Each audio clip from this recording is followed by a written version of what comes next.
Good day, I hope you are well. Edwin Abbott was a schoolmaster, theologian, and an Anglican priest who lived in the 19th and early 20th centuries. His most famous work is the novel Flatland, a romance of many dimensions, a tale in which a two-dimensional square is visited by a three-dimensional sphere. This sphere seeks to enlighten our hero, the square, to the glory of understanding the different dimensions. He brings him to Lineland, the world of one dimension, and later elevates him to the three-dimensional world, where the square begins to ponder the expansive nature of reality. I emphasize that the work touches upon the themes of perception, contextuality, and the limits of our own rational comprehension. We are reading an excerpt from chapter 19, which I think is one of the most valuable moments within this story. Before we begin, I wish to prime you with a quote. A very wise man once said, "Everyone thinks that the world should operate at their level of cognition, or their radius of perception."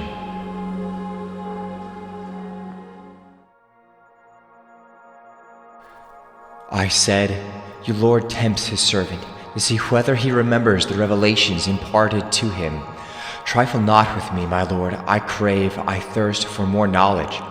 Doubtless, we cannot see that other higher spaceland now because we have no eye in our stomachs, but just as there was the realm of Flatland, though that poor puny Lineland monarch could neither turn to left nor right to discern it, and just as there was close at hand and touching my frame, the land of three dimensions, though I, blind, senseless wretch, had no power to touch it, no eye in my interior to discern it, so, of a surety, there is a fourth dimension, which my Lord perceives with the inner eye of thought, and that it must exist my Lord himself has taught me, or can he have forgotten what he himself imparted to his servant? In one dimension, did not a moving point produce a line with two terminal points? In two dimensions, did not a moving line produce a square with four terminal points? In three dimensions, did not a moving square produce, did not this eye of mine behold it, that blessed being, a cube with 8 terminal points? And in 4 dimensions shall not a moving cube, alas for analogy and alas for the progress of truth, if it not be so, shall not, I say, the motion of a divine cube result in a still more divine organization with 16 terminal points? Behold the infallible confirmation of the series.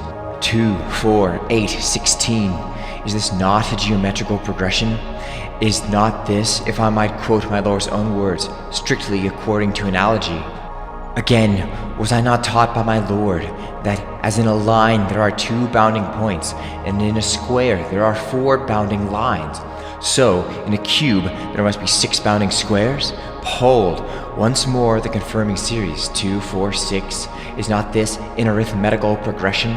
And, consequently, does it not of necessity follow that the more divine offspring of the divine cube in the land of 4 dimensions must have 8 bounding cubes?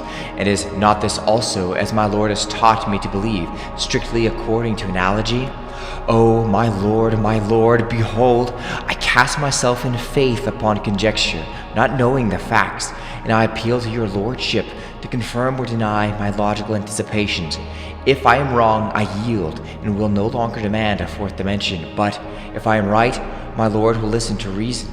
I ask, therefore, is it or is it not the fact that ere now your countrymen also have witnessed the descent of beings of a higher order than their own, entering closed rooms, even as your Lordship entered mine, without the opening of doors or windows, and appearing and vanishing at will?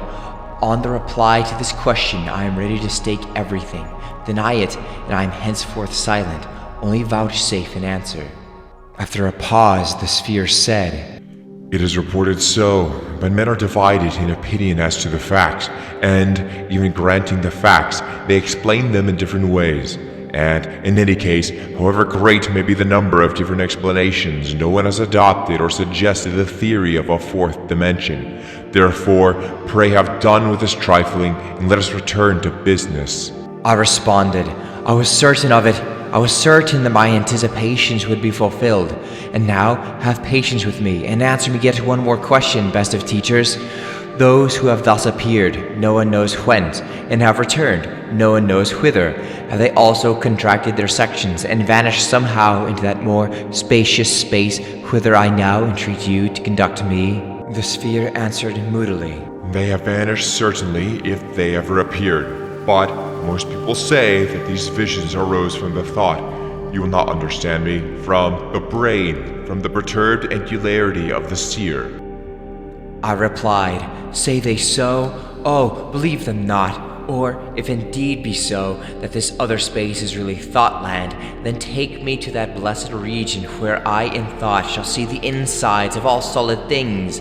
There, before my ravished eye, a cube moving in some altogether new direction, but strictly according to analogy, so as to make every particle of his interior pass through a new kind of space with a wake of its own, shall create a still more perfect perfection than himself, with 16 terminal extra solid angles and 8 solid cubes for his perimeter. And once there, shall we stay our upward course?